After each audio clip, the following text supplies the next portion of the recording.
అందరికీ నమస్కారం. మన జీవితంలో మనకు ఎన్ని ఉన్నా ఏదో తెలియని వెలితి. కొంచెం కష్టం రాగానే కుంగిపోతూ ఉంటాం. కానీ అసలైన విజయం ఎక్కడుందో తెలుసా? ఈ చిన్న కథ వింటే మీ ఆలోచన విధానమే మారిపోతుంది. ఒక ఊరిలో ఒక యువకుడు ఉండేవాడు. అతనికి జీవితంలో త్వరగా విజయం సాధించాలని, గొప్పవాడు కావాలని కోరిక. కానీ ఏ పని చేసినా అతనికి అంతా అశాంతిగా ఉండేది. ఒకరోజు అతను ఒక గొప్ప గురువుగారి దగ్గరికి వెళ్ళి, గురువుగారు, నేను జీవితంలో ప్రశాంతంగా గొప్పగా ఎదగాలంటే ఏం చెయ్యాలి అని అడిగాడు. గురువుగారు నవ్వి అతనికి ఒక ఖాళీ కుండ ఇచ్చి, నాయనా, ఈ కుండ పైన ఉన్న చెరువు నుండి నీళ్లు తీసుకొనిరా, కానీ ఒక్క చుక్క కూడా కింద పడకూడదు అని చెప్పారు.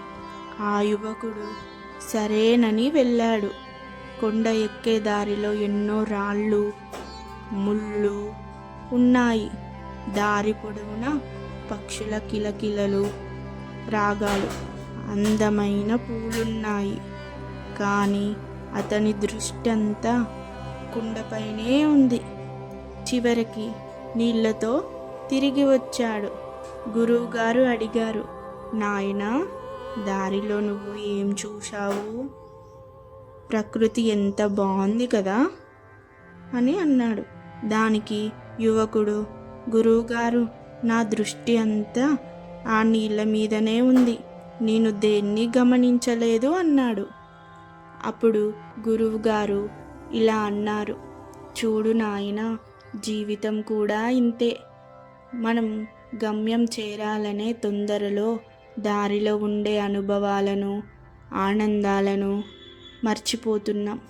నీళ్లు కింద పడకుండా చూసుకోవడం నీ బాధ్యత, కానీ దారిలో ప్రకృతిని ఆస్వాదించడం నీ హక్కు. సహనం ఉంటే నువ్వు గమ్యాన్ని చేరుతావు, ప్రశాంతతను పొందుతావు. మిత్రులారా, ఈ కథ ద్వారా మనం తెలుసుకోవలసింది ఏంటంటే, కష్టం రాగానే ఆశ వదులుకోకూడదు.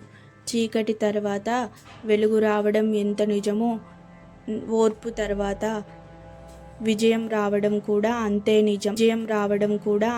నిజం.